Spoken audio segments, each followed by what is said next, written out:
guys, welcome to Ngozi Talk Shows again. So I hope my sound is working now. I had to fix it. Hopefully it's working. So let me check if it's working. I'm sure it's working. On the computer it said it's working. So if it's not working, guys, please do let me know. So let me check. Oh. Hey, that's the wrong sound. So I hope it's working. If it's working, please give me some thumbs up.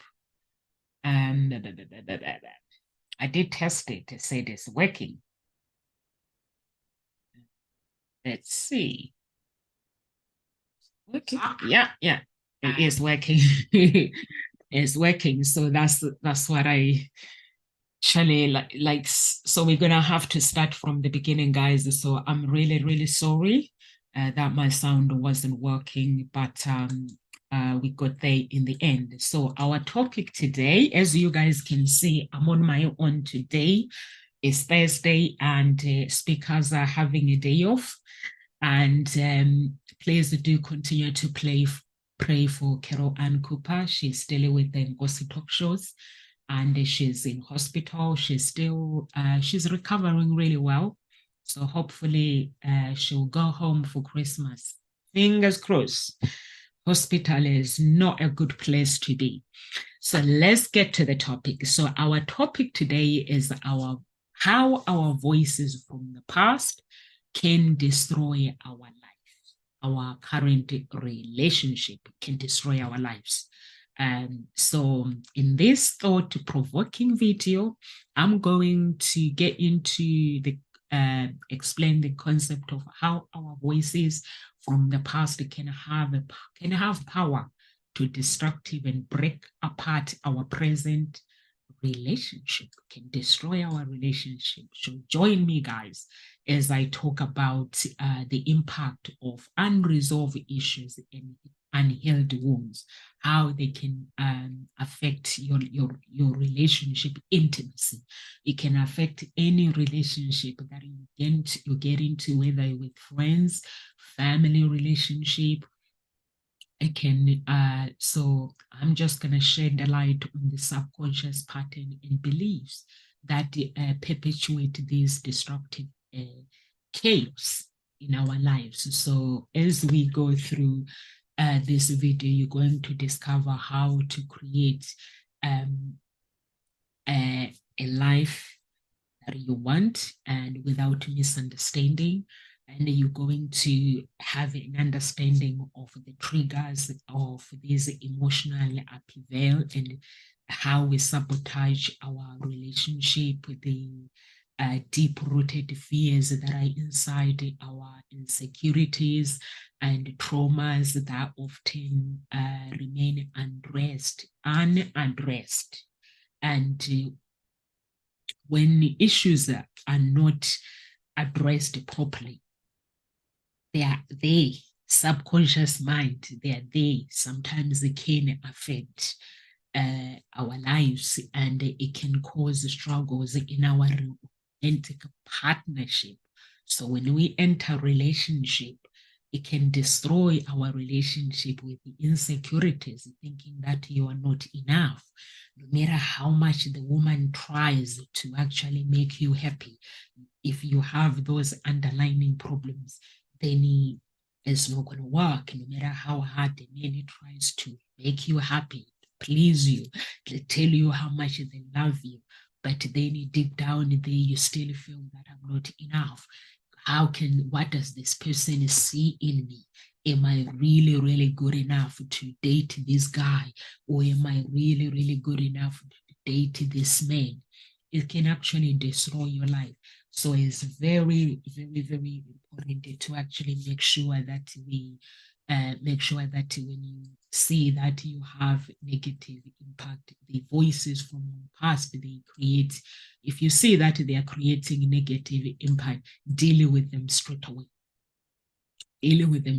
Some people are able to actually recognize them, but some people, they are not able to recognize them. So if you are somebody out there, you recognize that, you know what, the past is affecting my life, without blaming those that were involved, without blaming yourself.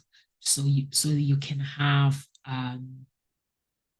that fulfilling relationship is very, very crucial for personal growth as well, and to actually have a healthier, live a healthier relationship.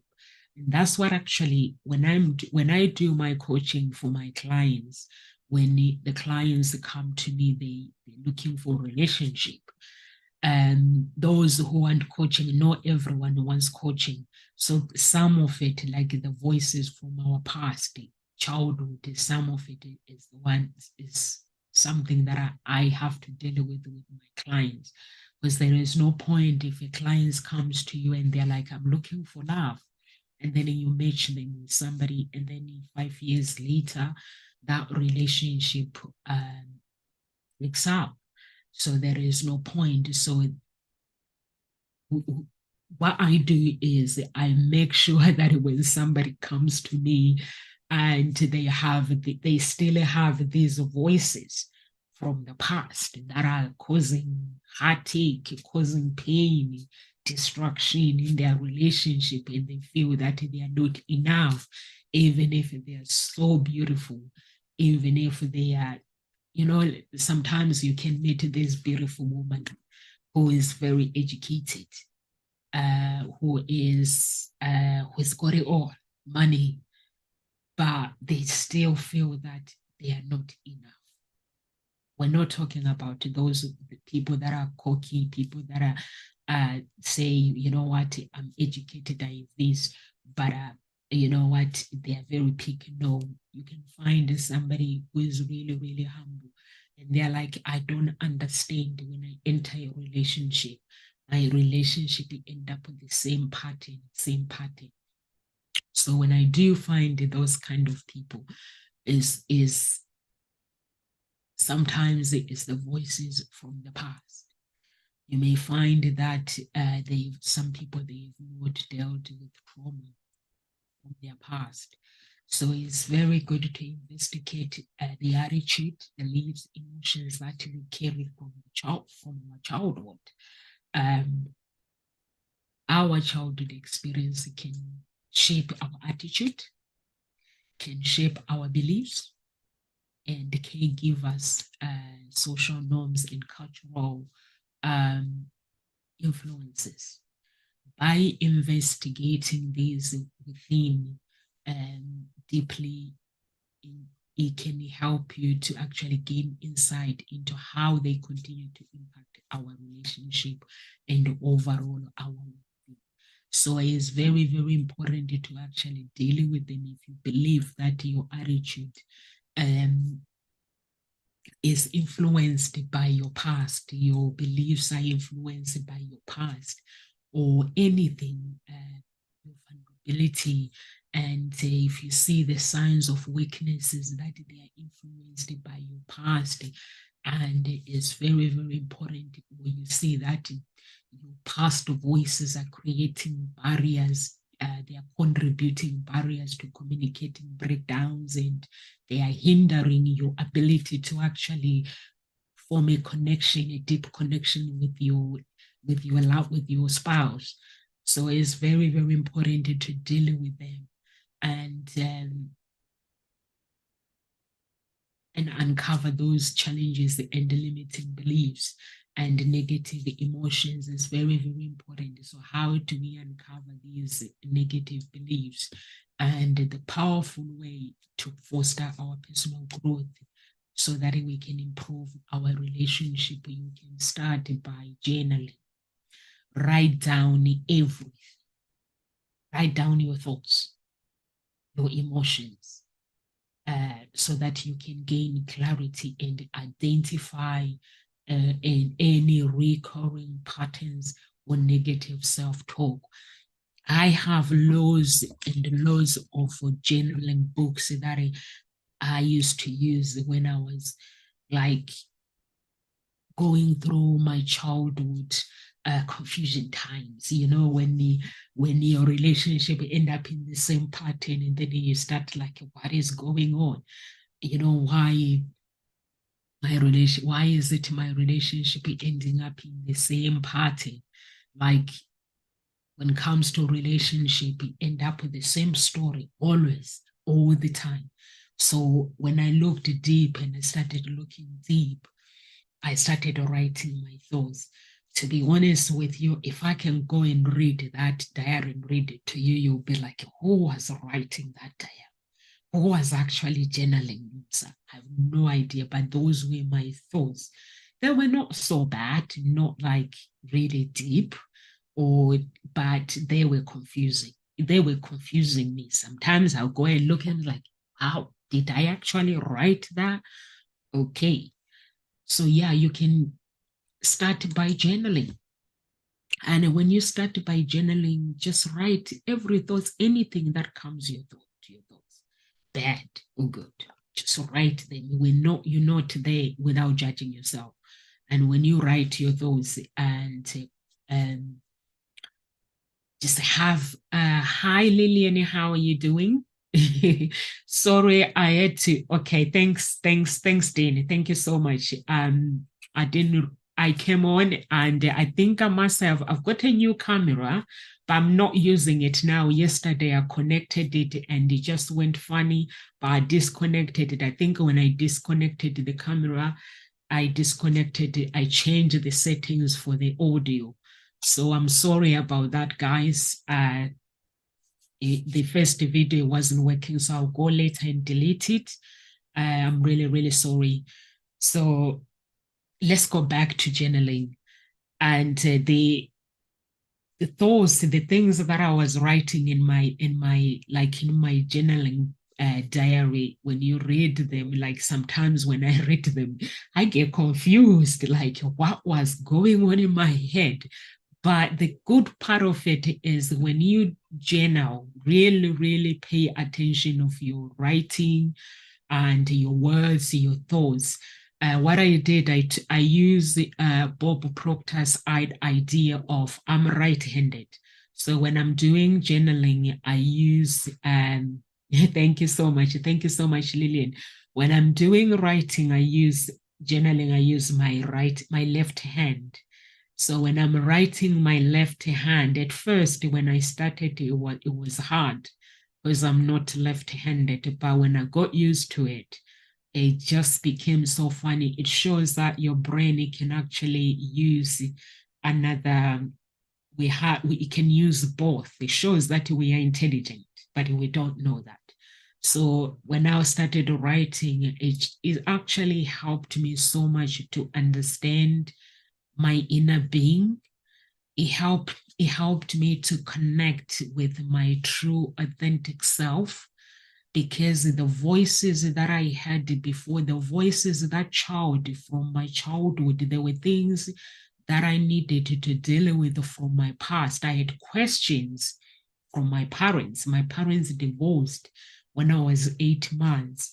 I've got two older sisters, and I have questions. Why did my dad divorce my mom? But those questions were in my head. I never really communicated out loud. They were not affecting me, but subconsciously they were affecting me. I thought they were not affecting me. But when I actually started to actually write down, and I realized actually when my parents divorced, now there was a situation where I had to live with my dad.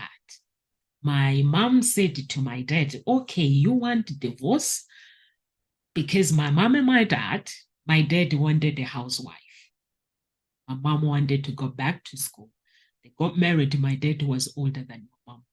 So after she gave birth to 3 children, she hoped to go and start again, go to school. I didn't see any problem myself, but my dad wanted to be a big man to support and have a housewife. He did not want his children to go to a place. He wanted him and my mom to take responsibilities. But my mom had different plans. That's why it's very, very important when you meet each other, make sure that you all have same goals and you're all looking for one thing. Because if the other person is looking for a housewife and the other housewife is like, I don't want to be a housewife. So my mom wanted to go back to school and study. I'm glad she did because she's a brilliant fashion designer. She's amazing. So in my head, these questions, my childhood voices, every man that I dated, because I lived with my dad, so close to my dad, and I'm so close to my mom. But in my relationship, I was looking for my dad. I'm not looking for a match for me. Subconsciously, I wasn't aware of it. When I was dating, like I'm looking for a man, I'll find a good guy. When I'm finding that good guy, I wanted that good guy to treat me like a princess, like my dad did, like my mom did. Because when I'm saying my dad, meaning my dad and my stepdad. When I do something wrong in my family, I don't get told off. They will make sure that I don't get away with murder, but they will sit me down, explain the consequences of not listening to your parents.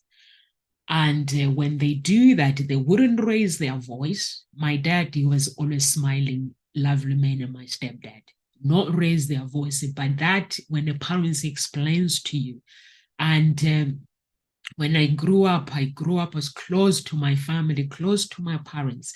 Now I'm dating a guy. I'm looking for my parents.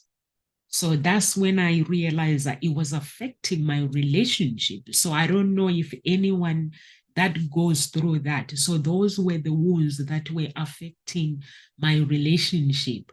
And the voices inside that child wanted some answers from her parents.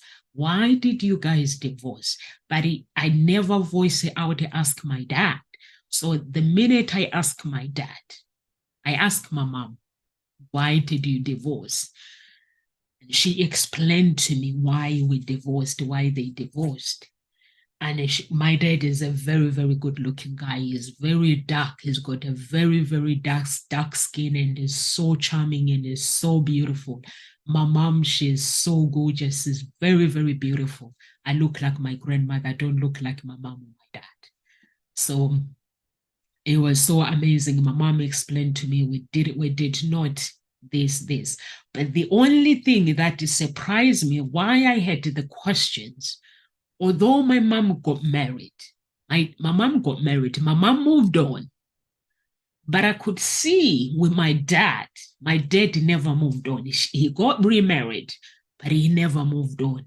He still loved my mom. So those were questions, because as a child, you have these questions. So I had to explain, but then I realized actually why they were the way they were. And now that my relationship had fallen apart, I find myself as a single mom. And I said to myself, well, I was once searching for my lover, and I found this love of my life. But things didn't work out. And 9 years later, I found myself back to being a single mom. When I found this guy, I was a woman trying to keep a man and a child. And 9 years later, I found myself on my own again. So I had to work on these voices, trying to find out why my relationship end up in the same cycle. And the choices that I've made at that moment that helped me is not to blame myself, not to blame my ex. I just needed to heal. And when I actually went for counseling, all the psychologists were trying to get through to my head. I went through three different psychologists. They both gave me 10 sessions. This one, 10 sessions. Now, after I left the last one, I was like, what is this woman trying to get through to me? That's when I was like, okay, let me fast. I'm a Christian, let me fast, connect. Because my inner childhood my desires were not fulfilled. I had disconnected, my emotions were disconnected. So I needed to connect to my inner childhood. And the moment I decided to actually go through healing, forgiveness, that moment I came to meet the Nomsa that I neglected for 20. How old was I that moment? I think I was 30. That was 12 years ago. I think I was 29. 29, I was 30. So the person that I neglected for many, many years. So I came to meet the girl that was inside of me. And there was this, like, when I went through the healing, there was this dark cloud that came out of my chest. It was so cloudy, so painful. The moment it was like dropped on the floor, it was the moment where I felt this, like somebody is like giving me like, where have you been? That's the feeling that I felt. And since that day, I cannot say that since that day I've gone back like feeling stressed. Since that day, my life is never the same. My life has gone back to where I was a child. And thank you so much. Yeah, Lillian, my life went back to the feeling when I was a child and until today. I can tell you that it was so amazing. But the feeling of forgiveness, I had to forgive myself. I had to forgive through my childhood. There were people that I had a good relationship with my dad. I had a good relationship with my mom, with my stepdad, but I did not have a good relationship with my stepmom because of my mom. She knew that my dad never stopped loving my mom, and I had to pay the price as a child. Emotionally, you can see that when somebody knows that they are not number one in a relationship, they can see and they can feel it, and it hurts. Even for me, I felt for her after realizing that my dad, his number one, had left him.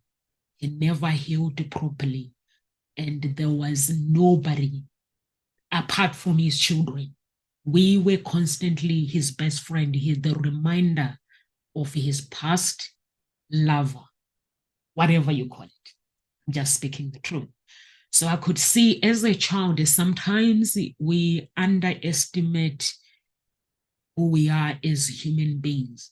But when you are a child, you can feel every moment. And when you feel every moment of that process of life, later on, if it's the process of pain, the process of some unsettling feelings, it can show up if it's not dealt with. For me, things were showing up through my inner child because that child had unresolved issues. So when I came to a moment of forgiving myself and just forgiving the whole process of realizing that my family, my stepmom was not like 100% loving me, it made me realize actually she was broken. Because when you love somebody and you realize that somebody is not into you, is into you, but not really into you, it hurts. So I had to ask for forgiveness, for my father's forgiveness. And that gave me freedom. I had to break free. But unfortunately, my stepmom died before I could ask her in person or ask her how she felt. Because for me, I ask people the feelings. I don't stay like I don't hide the things. I ask. So I would have asked her so that I could communicate with her. She tells me how she felt, because I felt that my child, my inner child, felt it, that this person did not accept me. But why? And then I came to realize that my dad was still in love with my mom. So if many you are out there and you're still in love with your exes, please go get some healing and break free from that. It does not mean that when you go back to your ex is going to work out. It doesn't. My mom had moved on because she loved my stepdad. She had moved on and she was happy. So as a child, I felt that. And when I moved in with my mom, going to secondary school, I was meant to go to secondary school. That's another story. I refused. I chose to travel. So, and then I went to I went to study after I came to the UK. And so those things, you can see that my stepdad welcomed me with his arms and he loved me as his child, because I felt my inner child, felt it when somebody accepts you. So you can feel it, but we think that emotionally, when we're a child, we don't know what is going on, but trust me, we know. When I went through that process, it felt that my life was locked up somewhere. My emotions were locked up somewhere. But it's another story. There's an event that happened when I got out. When my childhood emotions got out, there was another event that I had to deal with. So it was never a depression, nothing like that, but it was something else. We can talk about that some other time. So I felt the freedom. And after I felt the freedom, I had to ask, because I had met my inner child. Now, there was this thing where I had changed my dressing. I started wearing like jeans and wearing trousers. And when I met my inner child, I realized actually I hate jeans. I hate trousers. I don't really like trousers. And I was like, no, I don't actually. So I started actually going back to do the things that I did authentically as me, like the things that I loved to do. Like I went on stage when I was like 9 years old, singing with my granddad and doing the things, traveling, doing the things that I love. So I went back, and when I found the norms that I have been neglecting, it is when I found that I had been healed, and I had that connection within me. Because when you don't have connection emotionally inside within, everything gets disconnected. Although you are living, but you're not really living, because you cannot enjoy. Even if you are in a relationship, you feel miserable. Even if you get married to this loving and caring woman or loving and caring man, you will still find faults, that something in that relationship that does not exist. So that was me. It was affecting me, my communications. I couldn't communicate my desires as a woman. I couldn't tell a man what I desired, or I couldn't.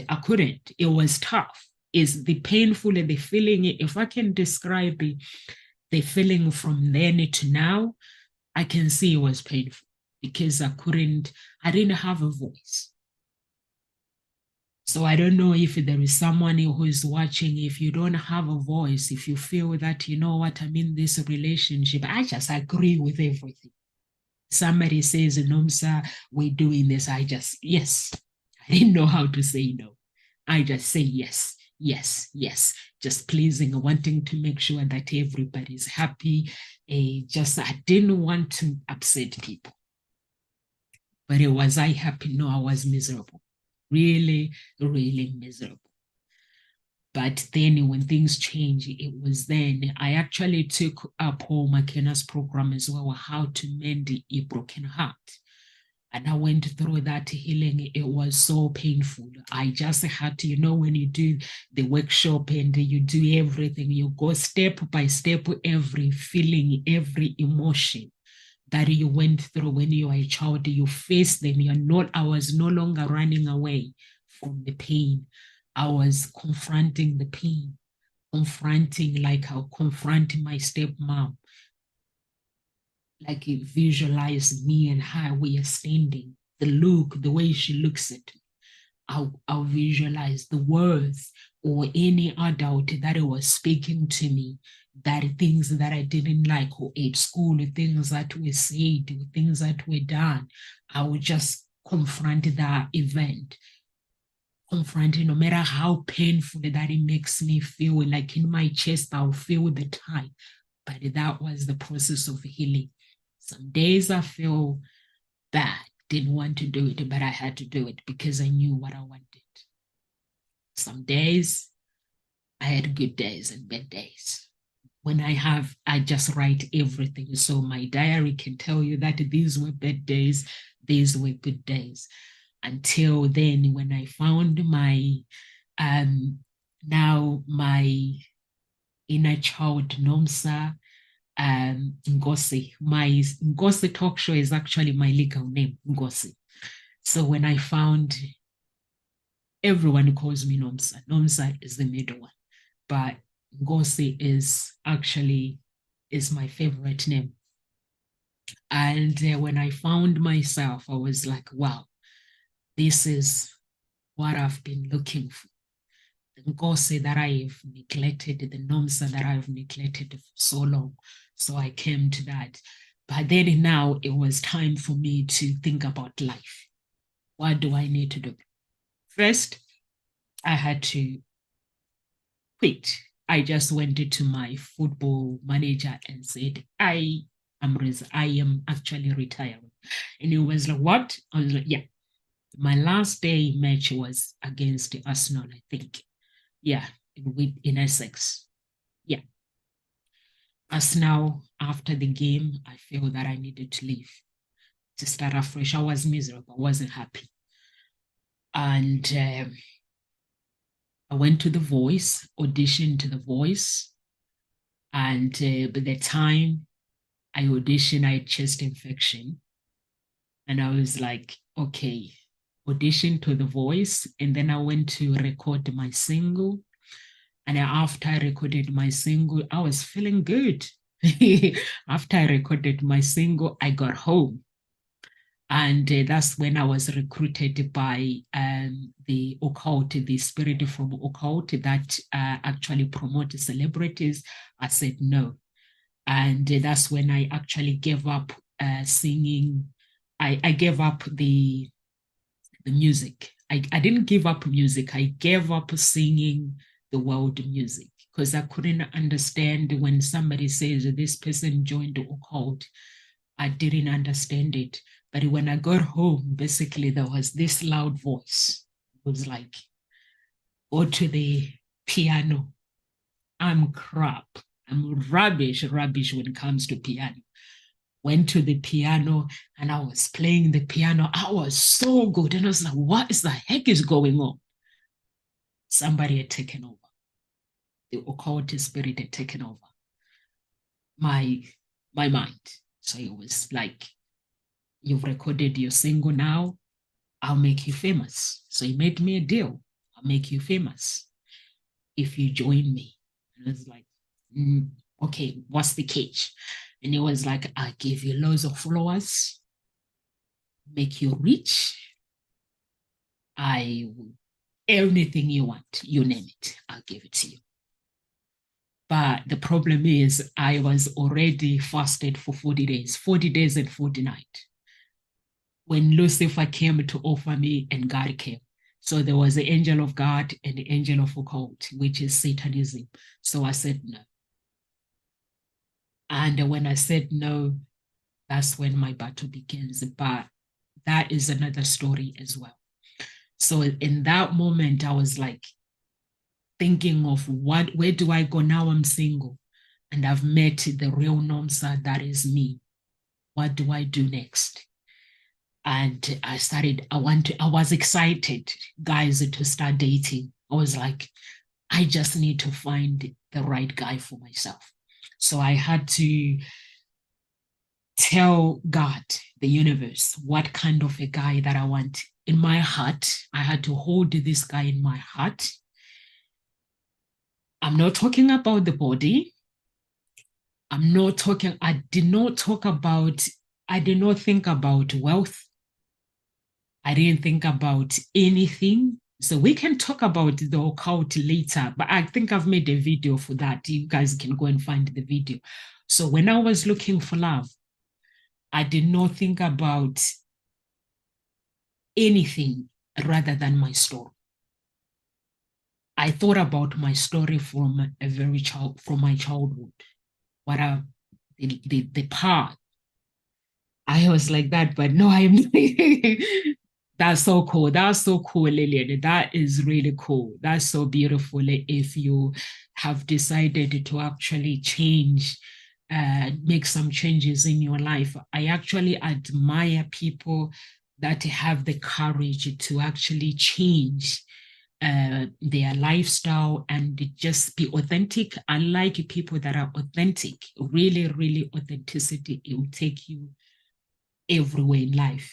You succeed when you actually authentic because you'll be surrounded by people just like you.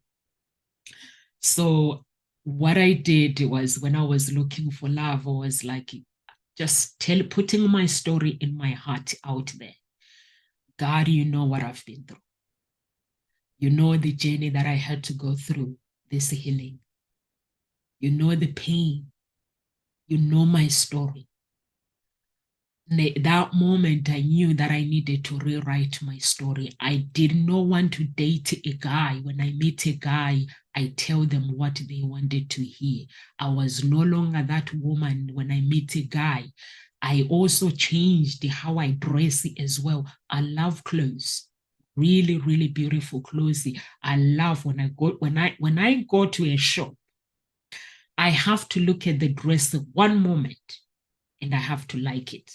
But if I have to look at dress and ask somebody else, that's not my clothes. That's not mine. I have to look at my body shape and I have to look at like the dress, is it gonna fit me? The high heels, how am I gonna look like when I'm walking, or is it feel comfortable? I love it. But I was no longer a woman that will take out her boobies to attract men. I was no longer that. I realized that in order for me to attract the right men, a man has to like me for me. They have to accept me, not because they've seen my boobs. That is so true. You have to write your own story. You can rewrite your past. So I was no longer a woman that step outside and wanting to actually wear a mini skirt for a man to see my legs so they can say, oh, I like her. I wonder what will it's gonna be like if I was to put my in there. I was no longer that. I was a woman that respected myself. I valued myself.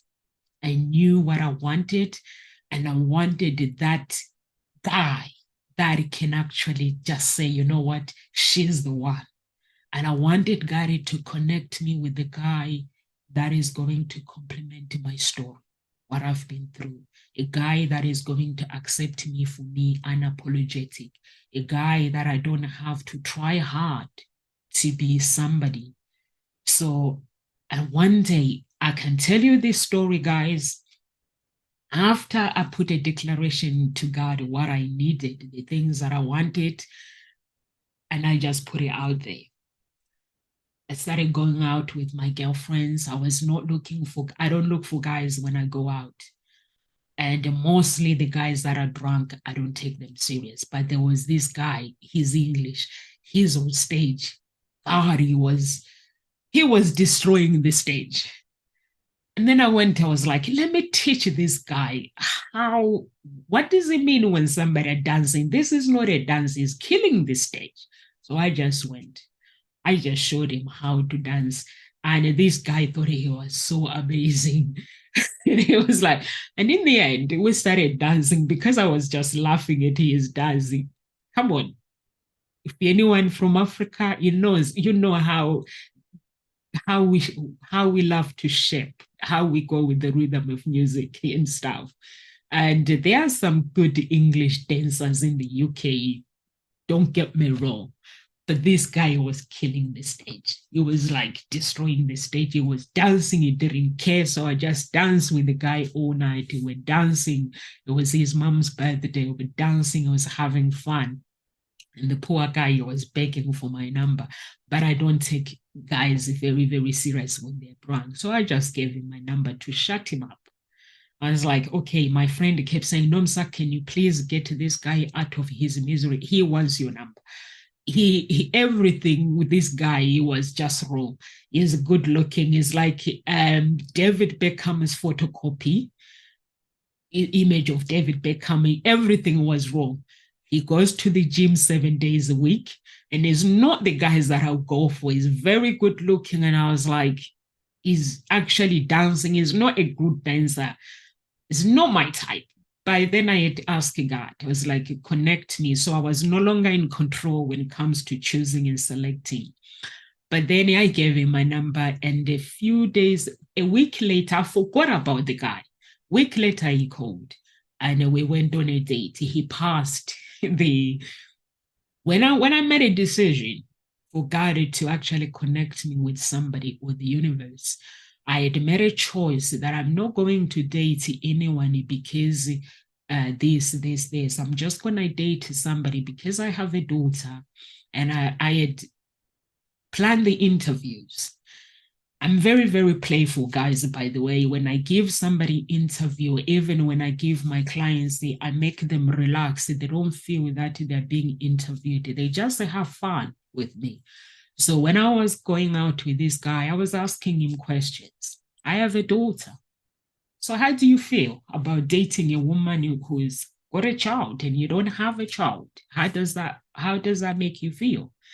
And we were laughing. He was happy to answering those questions. He was happy. And to me, his looks, for me, it didn't work because I was a woman who was looking for more. I was looking for what was on the inside of him now. I wasn't looking for his good looking, his good muscles, he's a very tall guy, he's this. It didn't matter. But to me, it was like, what's on the inside of this guy? That's what mattered to me. And he passed. And after that, we had to go on dates. He was fine. When I met him for the first guy, that's why I don't judge. Like when we are very, very easy to judge people. The shoes he was wearing horrible, horrible shoes. But I didn't know that these shoes, they were very, very comfortable for him. I didn't judge him with these shoes. And then when we arranged to go on a first date, we went on the first date, he came wearing these shoes, horrible shoes. He was wearing them when I met him for the first time. Second time, he called me. I was like, what are you wearing? I was like, I'm wearing these high heels, this color, the dress, this color. And I was like, why? He was like, because I need to go shopping. Now that I've got somebody who wants to go on a date with me, I need to take a step up. I was like, okay, now you're talking. I didn't judge him. So he went and changed his own clothes. That was the clothes that he wore, but he was lazy anyway to actually keep it up. So he went and changed his own clothes on his own without me telling him. And now for me, I was enjoying my relationship. If he comes to my house, if I'm wearing pajamas, I'm no longer running and saying, hold on, and then give me 10 minutes. If he bows, if I'm on my pajamas, I'll open the door. I'm on my pajamas. I let him get to know the real me, the whole real me, my vulnerability, my brokenness, my everything. I just opened up like, this is me. Take me as I am. Sometimes meet me my pajamas.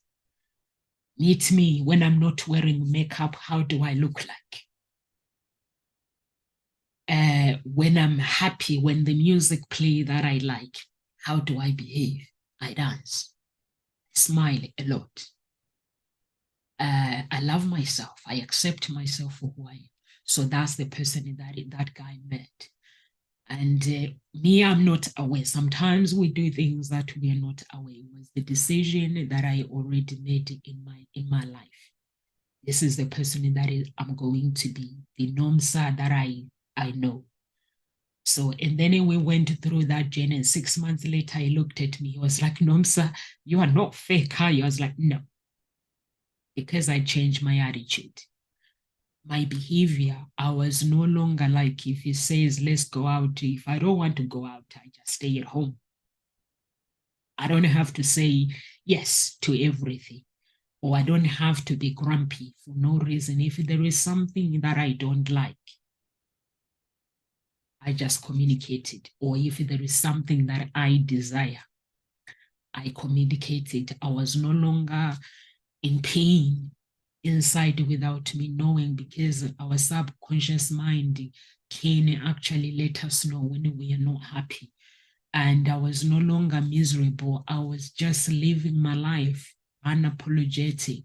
So I think that is very, very important. The reason that I share this with you guys is very, very important to rewrite your own story, to rewrite your past, and rewrite your own story, how you want it to be, and how you want to actually behave, how you want to show up to the world. Then when I decided this character, I love God. I'm a Christian. I'm not an obsessed Christian. I'm a Christian that is love God, and I love God. I love people.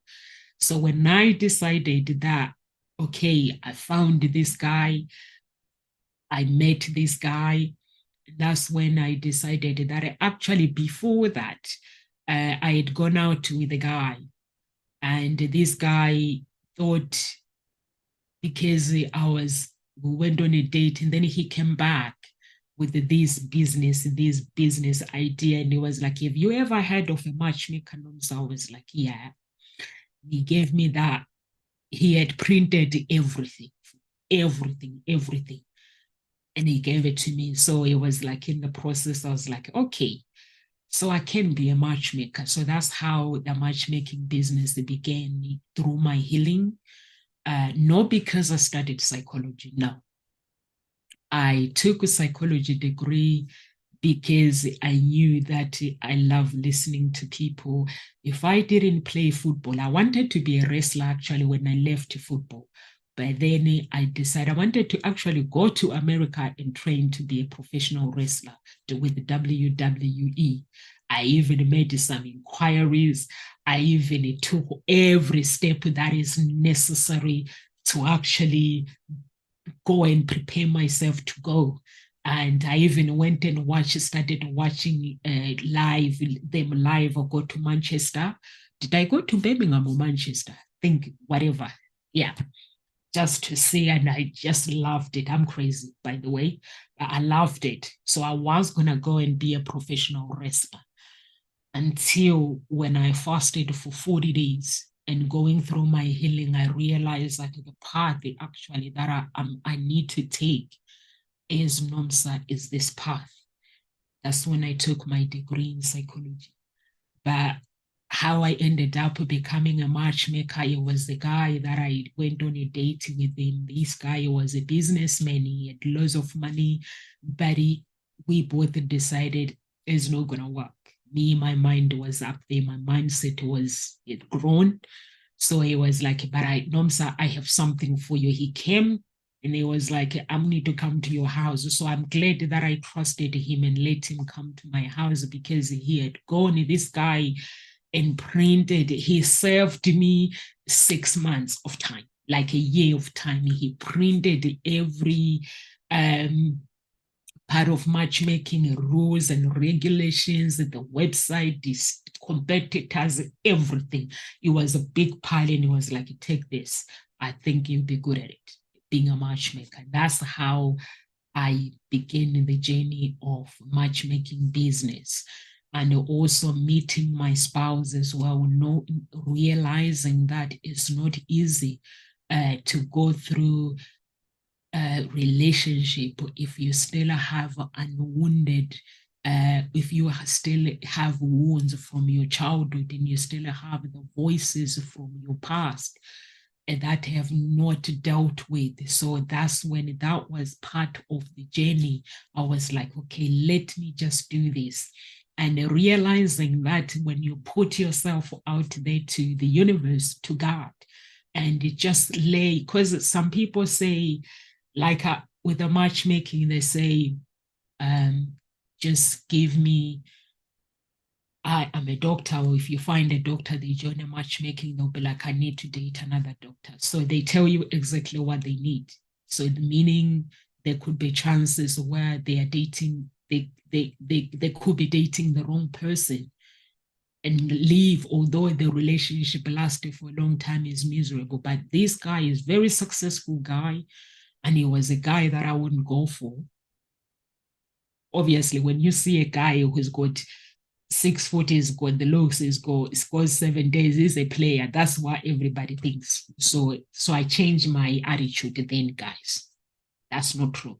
When you see a guy who goes 7 days to the gym per week, that does not mean they're players. So that's my mindset then. But now, if I see somebody, I'm like, they're just normal people to me. So that's when, that's how my story, my love story began. And since then, now that I I've met this guy, now it was the relationship skills that I had to work on. I had to work on my relationship skills because we work so hard trying to find this guy, this woman, but we don't work so hard trying to keep them. So I had to develop the skills of keeping that man. And also, I had to actually reflect, identify the wounds that I've carried, so that I make sure that when those emotions show up again, I'm aware. But unfortunately, I went through the deliverance over and over with the church. I was fine. And after that, everything was, it was good. So after you do that, you need to have boundaries when it comes to life and self-care. When you set boundaries, is very, very important. Like when you set boundaries, you got to look at the principles of life. God has his own 10 commandments. When he created his 10 commandments, unapologetic, he says, if you want to enter my kingdom, this is the person that you need to become. You need to be in order to be in my kingdom. So for me, I had to realize that in order for me to, the environment where I need to be is going to be my foundation. It has to be like this. I had to identify what kind of foundation do I need in my life? What kind of people do I need to hang out with? Not judging people. I was no longer accepting people that enter my life and take advantage of me. So I had to create principles in place. I had to have principles in place. And those principles, I don't judge anyone. People enter my life. I have to evaluate, who am I becoming through this friendship? Whether it's business, relationship, whether it's like the relationship with intimacy relationship, whether it's a relationship with everybody, I have to evaluate those things, because allowing people entering your life, it can actually send you back to where you were before, take advantage of you. So that's not good. So I had to do all those things. And to me, that was important. And so what do I leave with? I might do part 2 tomorrow. I don't know. So let me think about it.